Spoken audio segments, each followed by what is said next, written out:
السلام علیکم ورحمۃ اللہ وبرکاتہ۔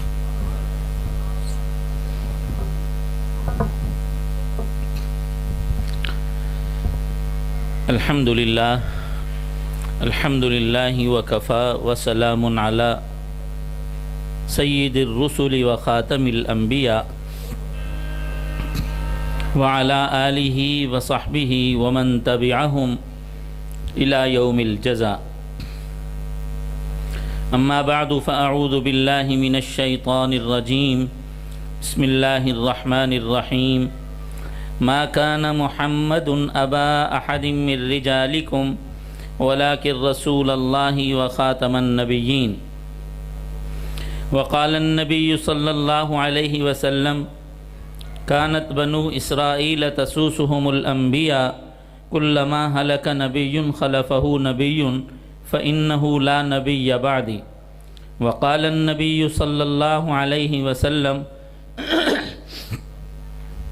ستكون في أمتي 30 كذابون دجالون كلهم يزعم أنه نبي الله فإنه لا نبي بعدي۔ وقال النبي صلى الله عليه وسلم إن الرسالة والنبوة قد انقطعت فإنه لا رسول ولا نبي بعدي۔ وقال النبي صلى الله عليه وسلم لعلي أنت مني بمنزلة هارون من موسى ولكن فإنه لا نبي بعدي۔ وقال النبي صلى الله عليه وسلم أرسلت إلى الخلق كافة وختم بي النبيون۔ وقال النبي صلى الله عليه وسلم كنت أول الخلق وآخرهم في البعث، أو كما قال عليه الصلاة والسلام صدق الله وصدق رسوله النبي الكريم ونحن على ذلك لمن الشاهدين والشاكرين والحمد لله رب العالمين۔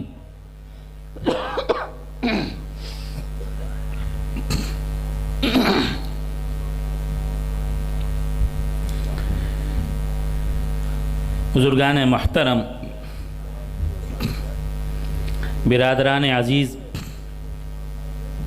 علی الخصوص اسٹیج پر موجود اکابر مشائخ، صدر جلسہ، بانی جامعہ حضرت مولانا قاری غلام یاسین صدیقی صاحب دامت برکاتہم العالیہ،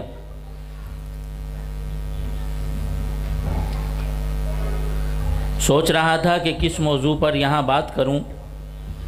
اسٹیج پر مجھے آتے ہی ختم نبوت کے ایک مبلغ مل گئے، اور آج کل ملتان میں 6 مارچ کو جو کانفرنس ہو رہی ہے تحفظ ختم نبوت کے زیر اہتمام،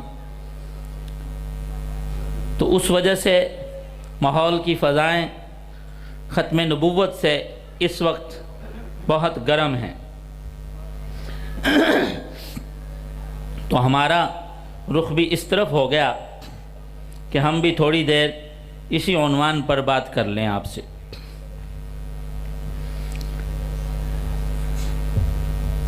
آج ہی کتاب الجہاد صحیح بخاری میں دوپہر سے پہلے ہم نے ایک حدیث پڑھائی، اسی سے بات شروع کر لیتے ہیں۔ غزوہ احد کا موقع ہے، طویل حدیث ہے جس کا خلاصہ عرض کرتا ہوں۔ صحابہ کرام رضوان اللہ علیہم اجمعین میں سے کچھ جوانوں نے حضور سرور کائنات صلی اللہ علیہ وسلم کی بتائی ہوئی ترتیب کی کچھ خلاف ورزی کی تھی۔ درے پر بٹھانے کا، آپ بیٹھے رہنے کا ہمیشہ حکم دیا تھا آپ نے، یہاں تک فرمایا کہ ہمیں پرندے نوچ رہے ہوں تب بھی آپ نے درہ نہیں چھوڑنا، ہمیں فتح ہو جائے تب بھی آپ نے درہ نہیں چھوڑنا۔ لیکن بعض صحابہ کی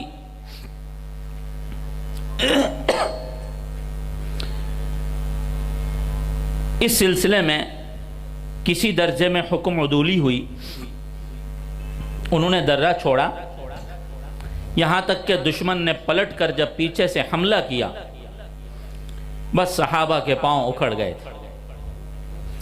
پھر وہ مرحلہ آیا کہ جو جیتنے کے خواب دیکھ رہے تھے صحابہ، جنگ جیتنے کے مراحل میں داخل ہو رہی تھی،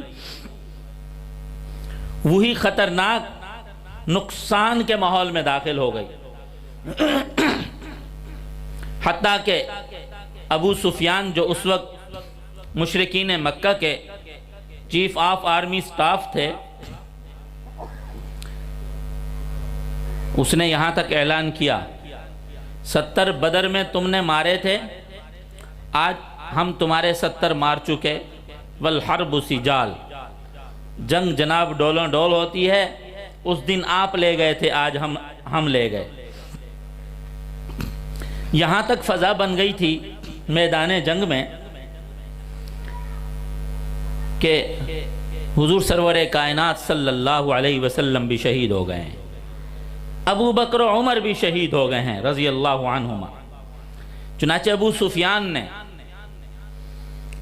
للکار کر کہا، افیکم محمد،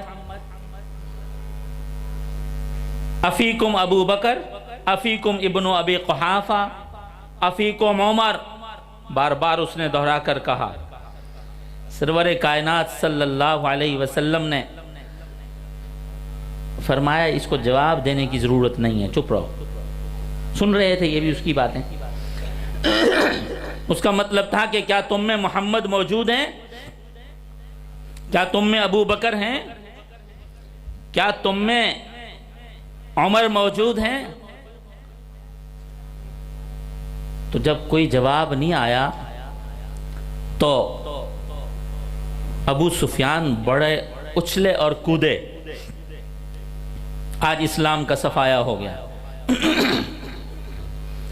اور اپنے ساتھیوں کو جا کر خوشخبری سنانے لگے۔ تو حضرت عمر فاروق رضی اللہ تعالیٰ عنہ کو جوش آیا، انہوں نے فرمایا یا عدو اللہ کلنا حی، اللہ کے دشمن ہم سب زندہ ہیں۔ لیکن نبی علیہ السلام کا اس وقت جواب دینے کا کوئی موڈ نہیں تھا۔ اب ابو سفیان جو ہے نعرہ لگایا اس نے اپنے بت کا، کہ بت نے اس کی مدد کی، وہ جیت گیا۔ اعلو حبل اعلو حبل۔ حضور سرور کائنات صلی اللہ علیہ وسلم نے عرض کیا، فرمایا صحابہ کو، الا تجیبوہ، ارے جواب کیوں نہیں دیتے، جواب دو اس کو۔ صحابہ نے عرض کیا یا رسول اللہ ہم کیا کہیں؟ تو آپ علیہ السلام نے فرمایا کہو ان کو اللہ اعلی و اجل۔ وہ کہہ رہا تھا حبل تو بلند ہو، حبل تو بلند ہو۔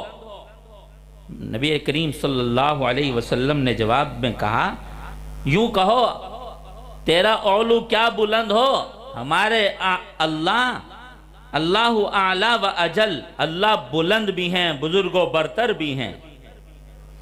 اس نے پھر نعرہ لگایا لنا العزا ولا عزا لکم، ہمارا عزا ہے تمہارا عزا نہیں۔ تو آپ علیہ السلام نے صحابہ کو کہا ارے اللہ کے بندو جواب دو۔ تم نے کہا یا رسول اللہ کیسے جواب دیں؟ آپ نے فرمایا یوں کہو اللہ مولانا ولا مولا لکم، اللہ ہمارے مولا ہیں تمہارے نہیں ہیں۔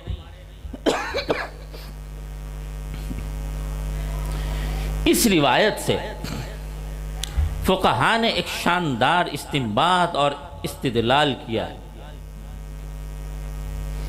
وہ یہ ظاہر بات ہے کہ اس وقت اسلام کی اہم ترین شخصیات، اسلام کا مرکزی دماغ یہ تین بزرگ تھے، حضور سرور کائنات صلی اللہ علیہ وسلم اور آپ کے یہ صاحبین۔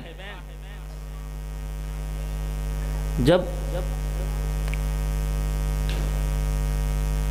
ابو سفیان نے پوچھا کہ تم میں محمد ہیں، کیا تم میں ابن ابی قحافہ ابو بکر ہیں، عمر ہیں، آپ علیہ السلام نے اس کی پرواہ نہیں کی۔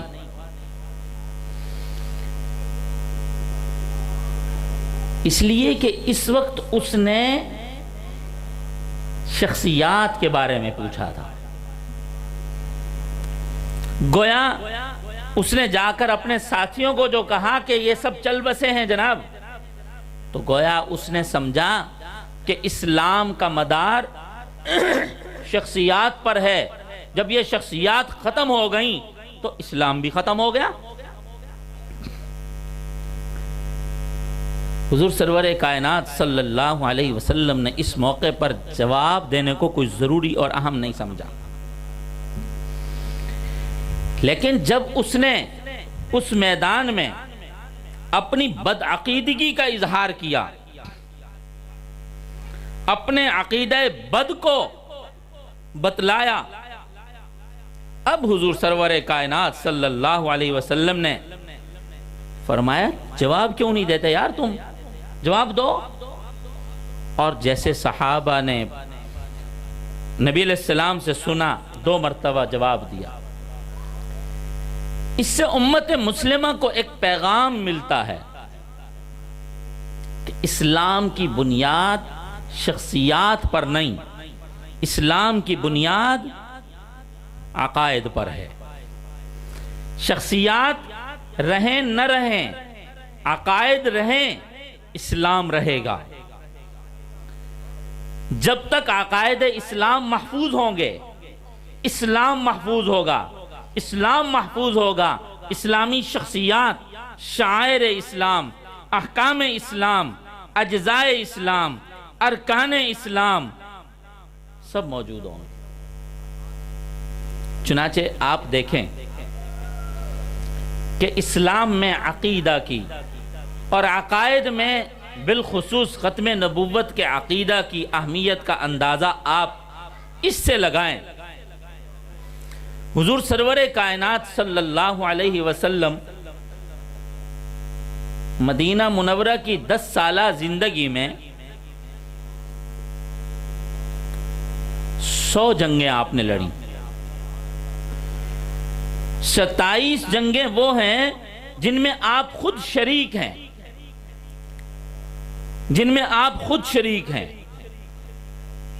جن کو ہم غزوات کہتے ہیں. اور بقیہ جنگیں وہ ہیں جو حضور سرور کائنات صلی اللہ علیہ وسلم نے تو نہیں لڑی، لیکن آپ نے دستے تشکیل دیے. آپ کے حکم سے وہ دستے گئے، چھوٹے بڑے دستے گئے اور انہوں نے کافروں کے ساتھ جا کر کے جنگیں لڑیں. اس 10 سالہ جنگی دور میں 100 جنگوں میں ٹوٹل صحابہ جو شہداء کلکولیٹ ہوئے، شمار کیے گئے، وہ 259 ہیں. 259 تعداد ہے صحابہ کی. لیکن جب صدیقی دور آیا، مختلف فتنے اٹھے اور ان فتنوں میں مانعین زکوٰۃ کا فتنہ تھا، ارتداد کا فتنہ تھا اور مدعیان نبوت کا فتنہ تھا.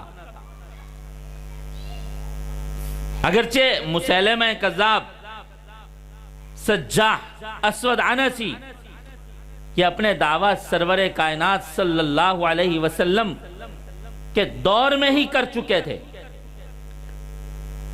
لیکن جب حضور سرور کائنات صلی اللہ علیہ وسلم کی اس دنیا سے رحلت ہو گئی تو پھر مسیلمہ کذاب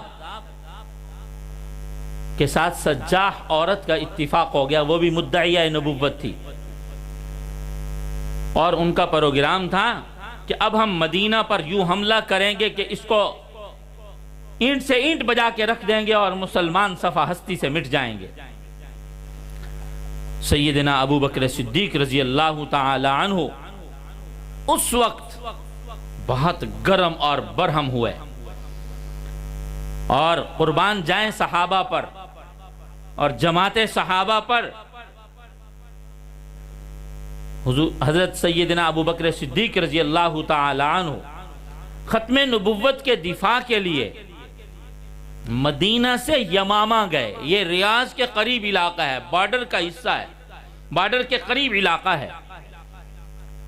اور یہ جنگ اتنی خطرناک جنگ تھی، صحیح بخاری میں حدیث ہے، صحابی کہتے ہیں یہ واحد جنگ تھی جس میں صحابہ کو اتنی مشکلات ہوئیں کہ صفیں توڑ کر ان کو لڑنا پڑا، ورنہ کبھی صحابہ نے صف بندی کے علاوہ جنگ نہیں لڑی تھی کوئی،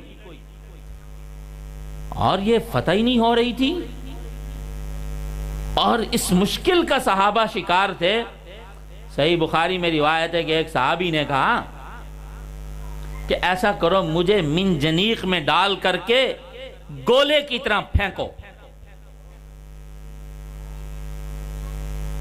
گولے کی طرح مجھے پھینکو، اور میں قلعہ کے اندر جا کر کے گروں گا، زندہ بچ گیا تو میں اندر سے دروازہ کھولوں گا، تم ادھر سے داخل ہو جاؤ گے۔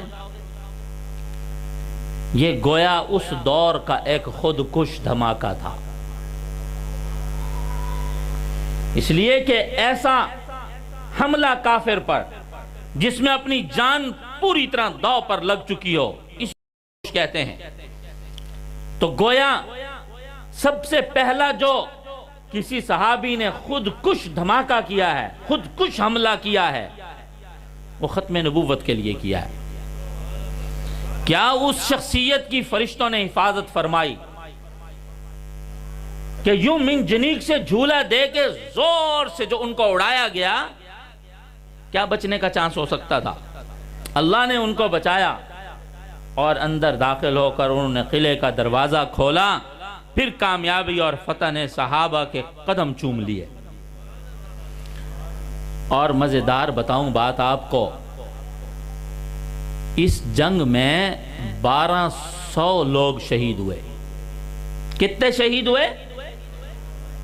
اور 700 صحابہ شہید ہوئے، اور کثرت سے اس میں علماء قراء صحابہ شہید ہوئے، اور حتیٰ کہ اتنی بڑی تعداد قراء علماء صحابہ کی شہید ہو گئی کہ صحابہ کو خطرہ ہونے لگا، اس کثرت سے اگر صحابہ کی آئندہ شہادتیں ہوتی رہیں یہ تو قرآن پاک کا محفوظ رہنا خطرے میں پڑ جائے گا۔ ابو بکر صدیق رضی اللہ تعالی عنہ کو مشورہ دیا، حضور آپ تدوین قرآن کا کام کروائیں، قرآن کو ذرا مختلف چیزوں پر جو لکھا ہوا ہے لوگوں کے پاس مختلف طریقوں سے محفوظ ہے، اس کو یکجا کرائیں۔ اس کے بعد حضرت زید بن ثابت رضی اللہ تعالیٰ عنہ کاتب وحی کی سربراہی میں سیدنا ابو بکر صدیق رضی اللہ تعالیٰ عنہ نے ایک کمیٹی بنائی، جنہوں نے قرآن کریم کو مختلف جگہوں سے جمع کر کے ایک جگہ یکجا کیا۔ اور اس سے مزیدار بات بتاؤں آپ کو، یہ وہ جنگ ہے جس میں 70 بدری صحابہ شہید ہوئے۔ یوں تو ادنا مسلمان کے ایک خون کے قطرے کی قیمت دنیا و ما فیہا سے نہیں ادا کی جا سکتی، پھر صحابی کے خون کے قطرے کی قیمت، پھر صحابہ میں بدری صحابی کے خون کے قطرے کی قیمت، سبحان اللہ، صحابہ میں بدری صحابی کا وہ مقام ہوتا تھا جیسے تابعین میں کسی صحابی کا مقام ہوتا تھا، کہ بدری صحابی کو دور دراز سے صحابہ ملنے جاتے تھے، ان کی زیارت کرنے جاتے تھے، ان سے دعائیں لینے جاتے تھے۔ جناب یہ بدری صحابی ہیں، تو اس سے آپ اس عقیدہ کی اہمیت کا اندازہ لگائیں کہ 700 صحابہ نے عقیدہ ختم نبوت کے تحفظ کے لیے جان کی بازی لگا دی۔ میں عرض کیا کرتا ہوں ساتھیوں کو، آج ہم کس تقریب میں شریک ہیں بتائیے سارے بھائی؟ ختم بخاری شریف، ختم قرآن کریم۔ یہ ختم بخاری شریف، یہ ختم قرآن کریم آج ہم کیوں کر رہے ہیں؟ اس لیے کہ ہمارا عقیدہ ختم نبوت کا ہے۔ اگر ہمارا عقیدہ ختم نبوت کا نہ ہوتا کہ نبوت ختم ہو گئی ہے، پھر آج یہ قرآن نہ ہوتا جس کا ختم ہو رہا ہے، کوئی اور کلام ہوتا ہمارے پاس، پھر آج یہ بخاری اس محمد عربی صلی اللہ علیہ وسلم کی احادیث کی کتاب ہم پڑھ کے ختم نہ کر رہے ہوتے، آج ہم صحاح ستہ کا ختم نہ کر رہے ہوتے، آج ہم تحاوی سنن ابی داؤد جامع ترمذی کا ختم نہ کر رہے ہوتے، نہ جانے کون نبی ہوتا، ہم کس کی کیا تعلیمات پڑھتے۔ ہم عرض کیا کرتے ہیں اگر عقیدہ ختم نبوت نہ ہوتا، یہ مدرسے کی شکل نہ ہوتی، یہ مسجد کی در و دیوار نہ ہوتی، یہ خانقاہیں نہ ہوتی، ارے یہ شکل نہ ہوتی۔ اس لیے کہ جب نبی بدلتا ہے اس کا پورا کلچر بدلتا ہے۔ یہودیوں کا دین اور تھا، ان کی عبادتوں کی شکلیں اور تھیں، عبادت گاہوں کی شکلیں اور تھیں، ان کی تعلیمات اور تھیں، ان کے تعلیمات پر عمل کرنے کا طرز اور تھا۔ سیدنا عیسیٰ آئے، ان کا طریقہ کار اور ہوا، ان کی عبادتوں کا انداز اور ہوا، ان کی تعلیمات میں فرق آیا۔ حضور سرور کائنات صلی اللہ علیہ وسلم کی مبارک شریعت پر ہم قربان جائیں۔ نہ صرف اس شریعت کو شریعت غراء اور بیضاء قرار دیا گیا، بلکہ اس شریعت کو اس قدر جامع قرار دیا گیا کہ اس شریعت کے بعد مزید کسی شریعت کی قیامت تک ضرورت نہیں محسوس کی گئی۔